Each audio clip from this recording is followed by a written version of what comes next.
오늘 윤 대통령에 대한 형사재판도 열렸습니다. 두 번째 공판 준비기일. 그러니까 사실은 공판 준비기일은 쟁점을 정리하는 길이고 증거가 어떤 건지 이제 찾은 확정한다고 하나요? 그런 기간이기 때문에 원래 피고인이 직접 나올 필요는 없잖아요. 네, 그렇습니다. 윤 대통령 오늘 안 나온 걸로 돼 있죠. 예. 그렇습니다. 사실 이제 공판 준비기일은 말 그대로 공판을 준비하는 길이고 이제 법률상 그 피고인에게 출석 의무가 부여되어 있지 않습니다.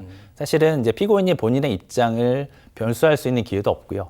사실 이제 앞으로 재판을 어떻게 진행할 것인지에 대해서 검사와 변호인이 이제 판사의 어떤 주재 아래서 협의하는 과정이기 때문에 통상의 일반적인 형사 사건에서도 피고인이 출석하지는 않습니다.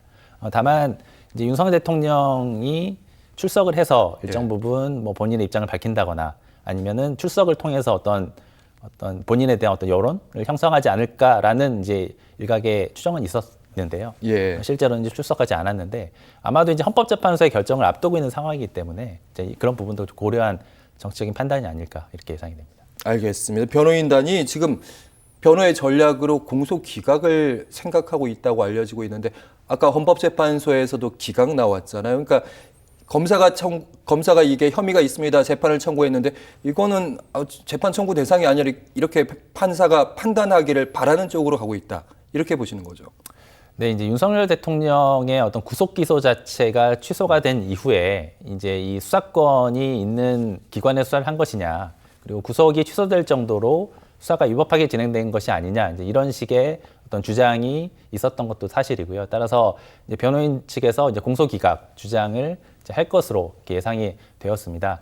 사실 이제 공소기각이라는 것은 공소 제기가 법률에 위반돼서 이루어진 경우에 하는 재판부의 판단입니다.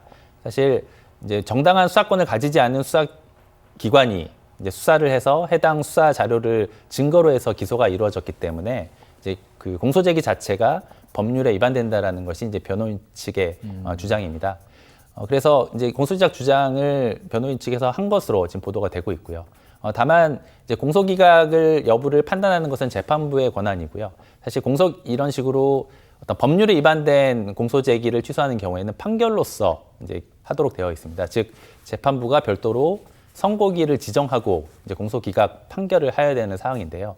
이제 오늘 진행된 공판 준비 기일에서 이제 향후 어떤 식으로 공판을 진행할 것인지에 대한 논의가 이루어졌습니다. 그래서 다음 기일에 최상목, 조태열 이런 증인들에 대한 신문도 예정이 되어 있고요.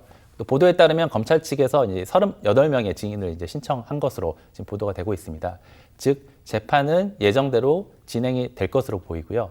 공소기각 판결이 나올지 여부는 앞으로의 재판을 지켜봐야 되겠지만 실체적인 심리가 이루어지는 것으로 봐서는 공소기각이 이루어질 가능성은 그리 높지 않은 것으로 예상이 됩니다. 알겠습니다. 그리고 이제 윤 대통령에 대한 탄핵 심판 선고 언제 나오느냐 많은 분들이 궁금해 하시기는 하는데 탄핵 선고가 나온다고 저희가 가정을 좀 해보면 탄핵 선고에서는 이제 최소한 어떠한 사실이 있었다 이 부분을 거의 확정적으로 말을 해주잖아요. 이 부분이 형사재판에도 그대로 반영되는 것인지 아닌지 궁금합니다. 엄밀히 따지면 그대로 반영되지는 않습니다. 이제 독립된 절차이기 때문에요. 하지만 법원과 헌법재판소의 실무례에 따르면 법원에서 내린 판단이 헌법재판소의 결정에 영향을 미치게 되는 것이고요. 반대로 헌법재판소에서 인정한 사실관계는 형사법정에도 그대로 인정될 가능성이 높습니다. 또 그런 부분들을 고려해서 헌법재판소에서 현재 어떤 사실관계 부분을 좀 치밀하게 들여다보고 있는 것이 아닐까 이제 이렇게 예상이 되고요.